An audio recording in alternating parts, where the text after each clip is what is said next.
तो ये तय कैसे होता है किसको देना है और ग्राम मतलब सभा उसका कुछ मानदंड ऐसा कुछ? ग्राम सभा में ग्राम सभा में तो सब ग्राम सभा में डिसाइड करती है कि किसको ये देना है, हम्म। और उसके बाद जैसे जिस समूह को दे दिया जाता है तो वो मतलब सहजली ऐसे स्वीकार कर लेते हैं कि क्या कुछ डिबेट होता है उसमें, बातचीत वगैरह? ऐसी सहजली स्वीकार कर लेते हैं। दो चीजें होता है, एक ग्राम सभा किसी को दे दे, समझ लीजिए ग्राम सभा में आप लोग बैठे हैं, ये समझ में है कि इस पर्सन को देना है, ठीक है, एक चीज हुआ। या दूसरा चीज ये होता है कि कुछ प्रपोजल जाए लोगों से, या समूह के लोग बोले कि हमको दो दैट काइंड ऑफ थिंग, मतलब वो भी चीजें होती है। एक जैसे कानून बना ना, तो अब हमको तो नहीं पता क्यों कानून बना, कैसे बना, हमने मान लिया, संविधान पे ऐसे चढ़ गया, गजट पे आया तो हम मान लेते हैं। तो एक तो मानने वाली बात होगी, जैसे ग्राम सभा ने किसी को नॉमिनेट कर दिया तो वो ले लिया।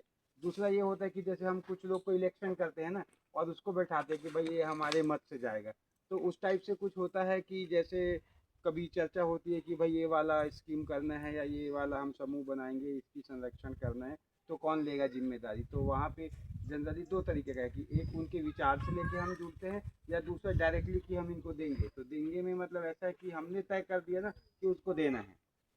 इसमें ना सर ये चीज़ हुआ है, जैसे सामने से डिमांड है हाँ कि दीदी लोग कुछ करना चाह रहे हैं ऐसा करके। हाँ जैसे ये तालाब भी खाली था, पहले पूरा गांव के लोग सामूहिक रूप से करते थे हाँ सब। तो जैसे युवाओं को लगा कि हम लोग भी, हमारे पास थोड़ा बहुत पैसा है, उसको बढ़ाना है, तो सबसे पहले हम लोगों को विचार आया मछली पालन, क्योंकि हमारे पास तालाब ही इतना है कि तो उसमें क्यों ना एक आध तालाब को मांगा जाए। तो एक साल मांगे, उसमें इनकम दिखा हम लोगों को 13-14 हज़ार। तो वो काम को धीरे धीरे बढ़ाए, तब जाके ये हुआ। हाँ, ये मतलब हम जो जानना चाह रहे थे यही पॉइंट जानना चाह रहे थे। और ये आया कैसे, मतलब और यहाँ ग्राम पे ना, सभा का? या प्राइवेट और जो अपना गांव का जो तालाब है, 52 तालाब है यहाँ पे, हाँ ना, तो डबरी मिला के डबरी प्राइवेट वाला सरकारी वाला डबरी मिला के टोटल 52 है।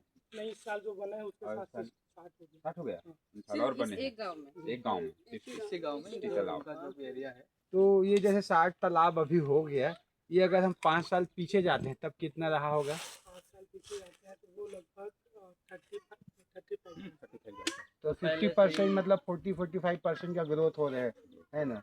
वो आगे और बढ़ेगा। तो पहले से ही मतलब यहाँ पे तालाब की संख्या ठीक ठाक थी, मतलब 35, मतलब इसके पीछे भी एक स्टोरी है। हाँ जब ये गांव बसा ना, तो यहाँ पे पानी नहीं था। पानी के लिए लोग तरसते थे, हाँ दूसरा गांव जाते थे पानी लेने। थोड़ा सा पीछे आता है, ये बसाहट लगभग कब की हुई थी? ये लगभग है 700 वर्ष मान सकते हो। 700 साल तक। हाँ, जब बसा ना तो गांव में पानी बिल्कुल भी नहीं था, तो बाहर गांव से पानी लाते थे। तो गांव में धीरे धीरे एक कुआं बोलते हैं, झरिया बोलते हैं, तो प्राकृतिक खोद दिया जाता है, वो खोदा गया। फिर धीरे धीरे गांव वालों के अंदर विचार आता गया, और मनरेगा का काम आया, और फॉरेस्ट डिपार्टमेंट भी कुछ सहयोग किया एक दो तालाब के लिए। तो वो धीरे धीरे बढ़ने लगा। फिर मनरेगा का काम जैसे वो हुआ ना, तो तालाबों की संख्या बढ़ने लगी। दीदी मन भैया मन और जो आया साथ में, आप मन के कुछ ऊपर जानकारी लेना है भैया मन ला तालाब के बारे में, और जिन बताते योजना जानकारी, तो आप मन पूछो तो ज़्यादा अच्छा रही। नहीं तो पता चल इसकी ये जो बातचीत चलता है ये भाई मन के हमारे बीच में हो रही थी। हाँ, आप मन पूछो, ये दीदी मन हवे साथ में, इधर तक नहीं पूछ सका था। और अपन भाषा में भी पूछ सकता था, ऐसे कुछ नहीं है ना? छत्तीसगढ़ी यही गोटिया हाँ, इंचे उनचे सब चलते। पूछो, सब चलते। सब चलते।